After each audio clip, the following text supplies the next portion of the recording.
Assalamualaikum warahmatullahi wabarakatuh. Semoga kalian semua dalam keadaan sehat lahir batin dan semoga selalu dalam lindungan Allah Subhanahu wa ta'ala. Amin amin ya rabbal alamin. Abu Nawas sebenarnya adalah seorang ulama yang alim. Tak begitu mengherankan jika Abu Nawas mempunyai murid yang tidak sedikit. Di antara sekian banyak muridnya ada satu orang yang hampir selalu menanyakan mengapa Abu Nawas mengatakan begini dan begitu. Suatu ketika ada 3 orang tamu bertanya kepada Abu Nawas dengan pertanyaan yang sama. Orang pertama mulai bertanya, manakah yang lebih utama, orang yang mengerjakan dosa-dosa besar atau orang yang mengerjakan dosa-dosa kecil? Orang yang mengerjakan dosa-dosa kecil, jawab Abu Nawas. Mengapa? Kata orang pertama. Sebab lebih mudah diampuni oleh Tuhan, kata Abu Nawas. Orang pertama puas karena ia memang yakin begitu. Orang kedua bertanya dengan pertanyaan yang sama. Manakah yang lebih utama, orang yang mengerjakan dosa-dosa besar atau orang yang mengerjakan dosa-dosa kecil? Orang yang tidak mengerjakan keduanya, jawab Abu Nawas. Mengapa? Kata orang kedua. Dengan tidak mengerjakan keduanya tentu tidak memerlukan pengampunan dari Tuhan, kata Abu Nawas. Orang kedua langsung bisa mencerna jawaban Abu Nawas.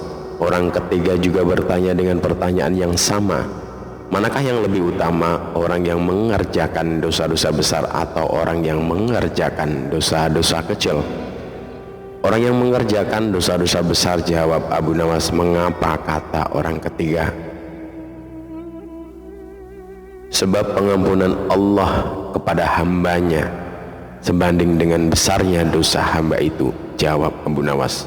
Orang ketiga menerima alasan Abu Nawas. Kemudian ketiga orang itu pulang dengan perasaan puas. Karena belum mengerti, semua murid Abu Nawas bertanya mengapa dengan pertanyaan yang sama bisa menghasilkan jawaban yang berbeda. Manusia dibagi 3 tingkatan: tingkatan mata, tingkatan otak, dan tingkatan hati. Apakah tingkatan mata itu? Tanya murid Abu Nawas. Anak kecil yang melihat bintang di langit, ia mengatakan bintang itu kecil karena ia hanya menggunakan mata, jawab Abu Nawas mengandaikannya. Apakah tingkatan otak itu? Tanya Abu Nawas. Apakah tingkatan otak itu? Tanya murid Abu Nawas. Orang pandai yang melihat bintang di langit, ia mengatakan bintang-bintang itu besar karena ia berpengetahuan, jawab Abu Nawas. Lalu apakah tingkatan hati itu? Tanya murid Abu Nawas. Orang pandai dan mengerti yang melihat bintang di langit, ia tetap mengatakan bintang itu kecil walaupun ia tahu bintang itu besar. Karena bagi orang yang mengerti tidak ada sesuatu pun yang besar jika dibandingkan dengan kemahabesaran Allah. Kini murid Abu Nawas mulai mengerti mengapa pertanyaan yang sama bisa menghasilkan jawaban yang berbeda. Ia bertanya lagi. Wahai guru, mungkinkah manusia bisa menipu Tuhan? Mungkin, jawab Abu Nawas. Bagaimana caranya? Tanya murid Abu Nawas ingin tahu. Dengan merayunya melalui pujian dan doa, kata Abu Nawas. Ajarkanlah doa itu padaku wahai guru, pinta murid Abu Nawas.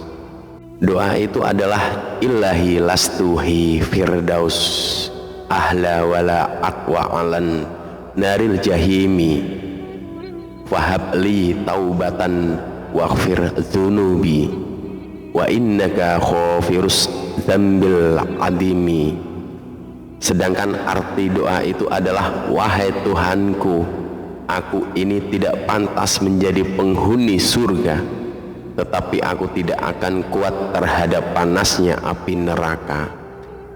Oleh sebab itu terimalah tobatku serta ampunilah dosa-dosaku, karena sesungguhnya Engkau zat yang mengampuni dosa-dosa besar.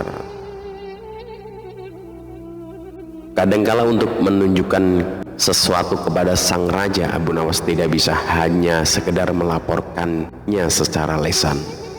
Raja harus mengetahui dengan mata kepala sendiri bahwa masih banyak di antara rakyat yang hidup sengsara. Ada saja praktek jual beli budak. Dengan tekad yang amat bulat, Abu Nawas merencanakan menjual baginda raja. Karena menurut Abu Nawas hanya baginda raja yang paling patut untuk dijual. Bukanlah selama ini baginda raja selalu mempermainkan dirinya dan menyengsarakan pikirannya. Maka sudah sepantasnya lah kalau sekarang giliran Abu Nawas mengerjai baginda raja. Abu Nawas menghadap dan berkata kepada baginda Raja Harun al-Rasyid, ada sesuatu yang amat menarik yang akan hamba sampaikan kepada paduka yang mulia. Apa itu wahai Abu Nawas? Tanya baginda langsung tertarik. Sesuatu yang hamba yakin belum pernah terlintas di dalam benak paduka yang mulia, kata Abu Nawas meyakinkan. Kalau begitu cepatlah aja aku ke sana untuk menyaksikannya, kata baginda raja tanpa rasa curiga sedikit pun. Tetapi baginda, kata Abu Nawas sengaja tidak melanjutkan kalimatnya. Tetapi apa? Tanya baginda tidak sabar. Bila baginda tidak menyamar sebagai rakyat biasa, maka pasti nanti orang-orang akan banyak yang ikut menyaksikan benda ajaib itu, kata Abu Nawas. Karena begitu besar keingintahuan baginda raja, maka beliau bersedia menyamar sebagai rakyat biasa seperti yang diusulkan Abu Nawas. Kemudian Abu Nawas dan baginda Raja Harun al-Rasyid berangkat menuju ke sebuah hutan. Setibanya di hutan, Abu Nawas mengajak baginda raja mendekati sebuah pohon yang rindang dan memohon baginda raja menunggu di situ. Sementara itu Abu Nawas menemui seorang badui yang pekerjaannya menjual budak. Abu Nawas mengajak pedagang budak itu untuk menteret calon budak yang akan dijual kepadanya dari jarak yang agak jauh. Abu Nawas beralasan bahwa sebenarnya calon budak itu adalah teman dekatnya. Dari itu Abu Nawas tidak tega menjual di dalam mata. Setelah pedagang budak itu memperhatikan dari kejauhan, ia merasa cocok. Abu Nawas pun membuatkan surat kuasa yang menyatakan bahwa pedagang budak sekarang mempunyai hak penuh atas diri orang yang sedang duduk di bawah pohon rindang itu. Abu Nawas pergi begitu menerima beberapa keping emas dari pedagang budak itu. Baginda raja masih menunggu Abu Nawas di situ ketika pedagang budak menghampirinya. Ia belum tahu mengapa Abu Nawas belum juga menampakkan batang hidungnya. Baginda juga merasa heran mengapa ada orang lain di situ. Siapakah engkau? Tanya baginda raja kepada pedagang budak. Aku adalah tuanmu sekarang, kata pedagang budak itu agak kasar. Tentu saja pedagang budak itu tidak mengenali baginda Harun al-Rasyid dari cara berpakaian yang amat sederhana. Apa maksud perkataanmu tadi? Tanya baginda raja dengan wajah merah padam. Abu Nawas telah menjual engkau kepadaku, dan inilah surat kuasa yang baru dibuatkan, kata pedagang budak dengan kasar. Abu Nawas menjual diriku kepadamu, kata baginda makin murka. Ya, bentak pedagang budak.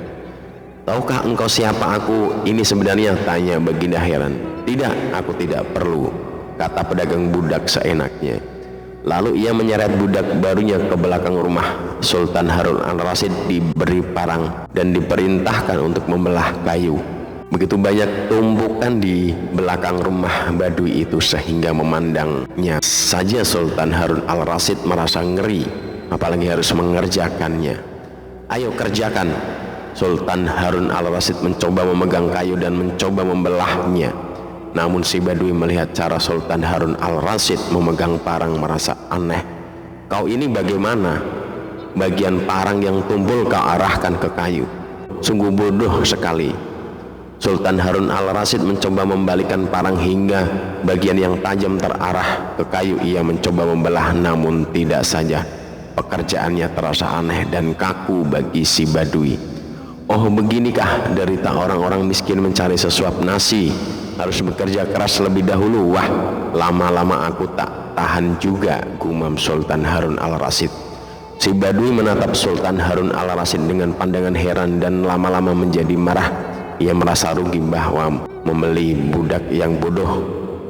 Hai Badui, cukup semua ini aku tak tahan.